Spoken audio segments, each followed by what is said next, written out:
We are pleased to welcome District 3 municipal candidate Melanie Sampson to Telile 24/7 this week. Melanie, thank you for meeting with us here in Louisdale today. Thank you for coming here, Adam, and enjoying the beautiful scenery here in Louisdale. Of course, Louisdale is a big part of the electorate for District 3, which also includes Evanston, Whiteside, Lower River Inhabitants, and Point Tupper.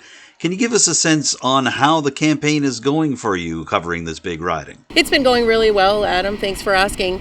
It is a different campaign, of course, this year because of COVID-19. I made that commitment to my supporters and to myself and to the constituents that I wouldn't knock on doorsteps unless I was invited to do so. So I started right away with a pretty aggressive social media campaign, started a campaign page, well over 500 likes, so I'm pretty pleased with that. Getting lots of interaction from residents as well, lots of messages and lots of likes and loves in the social media world, so that's good.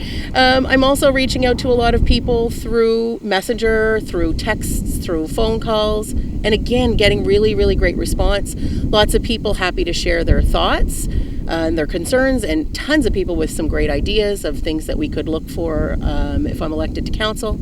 And I have done some house visits as well. Like I said, happy to do those, and those have gone really well as well. So I'm feeling very positive about the campaign and very energized as we come into this last push to the end. How has this campaign experience been for you overall? Do you feel it was different from what you expected when you decided to run just a few months ago?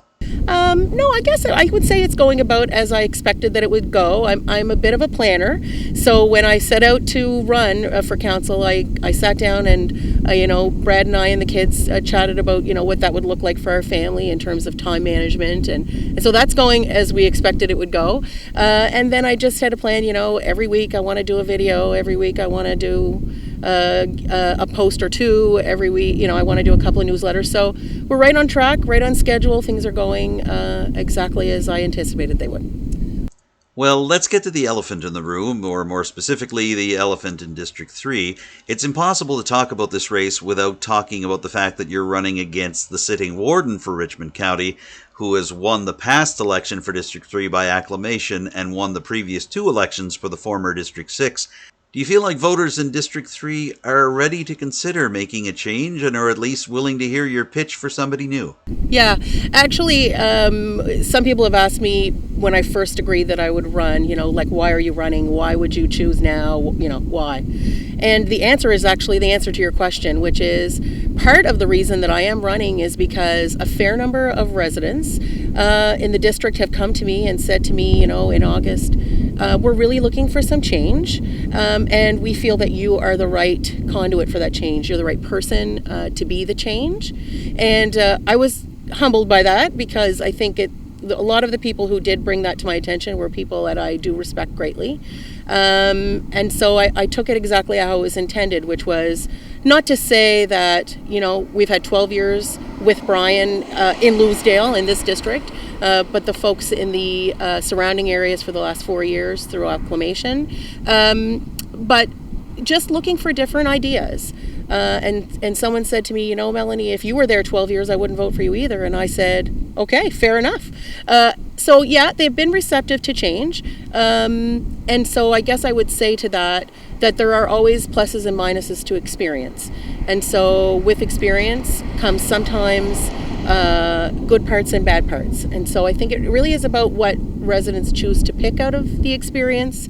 And in some cases, even when they're looking at the positives, they're still saying, yeah, maybe it's time for some different eyes. So I think they are receptive to change. And like I said, I'm quite humbled that they think I'm a suitable change. Well, let's take a look at things through Melanie Sampson's eyes for a moment. You've had a lot of professional experience over the years, most notably at NSCC. How has that experience prepared you for running in an election campaign, but also for being a councillor?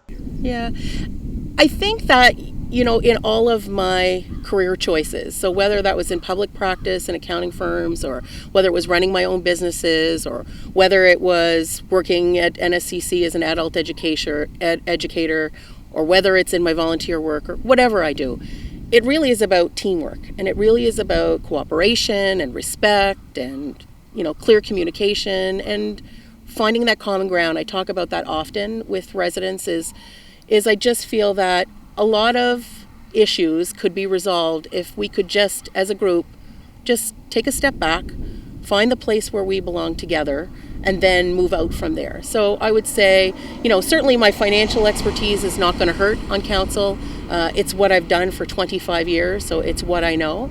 But I think further to that, I am a good team player. I've been told that by many people. And I know that myself. I do know my own strengths, and communication is a strong strength of mine, which comes, of course, from the teaching and the learning. And I am a lifelong learner, so I'm always interested to hear from other groups. This is taped after we had our candidates forum last night. So, last night I just said, the reality is that I am not a lot of the people I represent. So I'm not a senior. I don't have a young family anymore. My boys are aged 17 to 20. I'm not looking for affordable housing. I'm not a lot of things. And so if I'm not open to learning, then how will I ever be able to relate to those people? How will I ever be able to help those people in my district? So I would say as well that that's something that I've learned over the years. In the field of finance, you need to continue to learn. In the field of education, you need to continue to learn. And I'm willing to learn. So what have you learned over the course of the last couple of months of campaigning in District 3? Whether it's been on the rare doorsteps that you've been hitting or it's on social media, what are people around this district telling you about what they'd like to see happen at the council level? Yeah. Again, I would say, I'm getting the standard commentary that we're hearing from, I think, most of the candidates. People are looking for more transparency, and they're looking for more communication. And of course, those are very important. I know that they're important. But I will say that, I've really campaigned in a positive way, in that I believe that those issues of transparency and communication, those are things of the past. And so I really do have a lot of confidence that a new council would alleviate those issues for residents. And so what they've said to me, and what I feel as well, is that we need to really focus on looking forward. We need to look forward. What are we going to do in the district? What are we going to do in the county? How are we going to grow? And I will say that all of them are talking about, we need to see some economic development happen. Economic development needs to include tourism.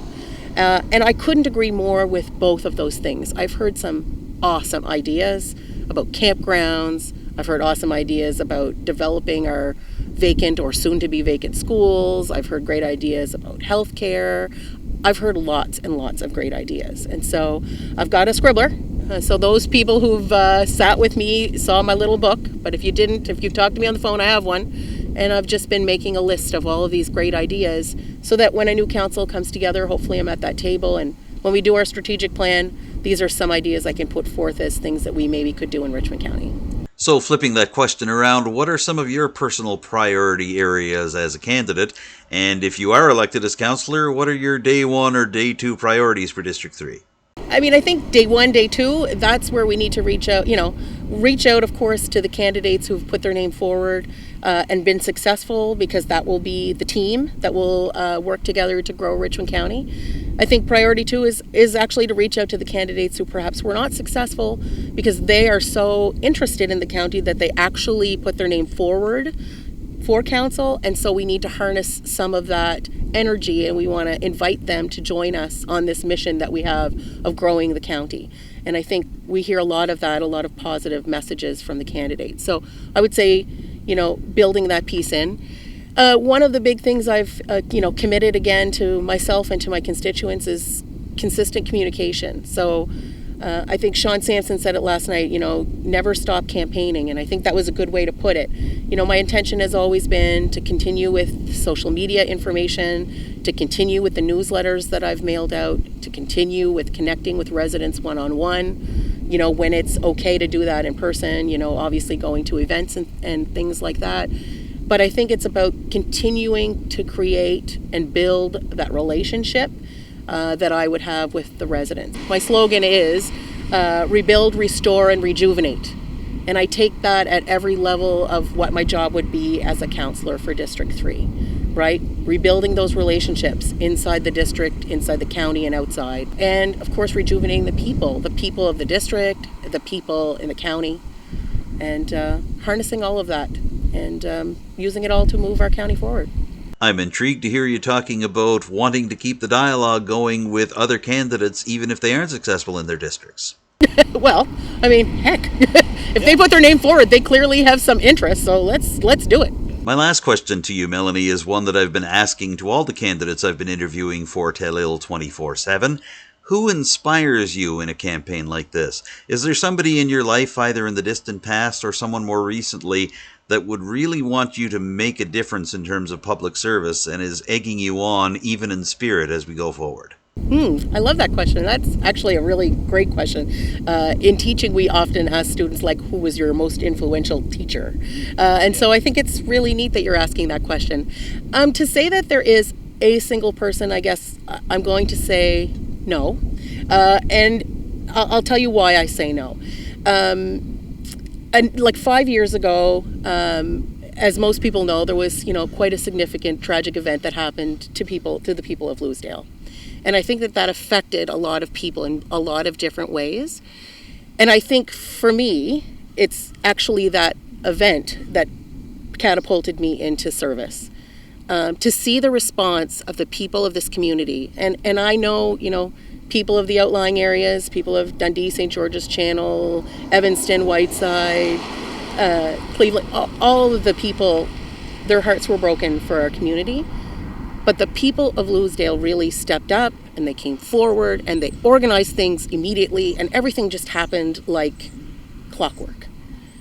And I always have marveled at the work of volunteers, like always. The ladies at CWL can tell you, when we do a Christmas dinner, I'm always saying how amazed I am and how awesome they do everything and how great it is to be part of that. But I will say that event really pushed me to do more, to give more of myself and share more of my skills and my vision, because these communities are very special.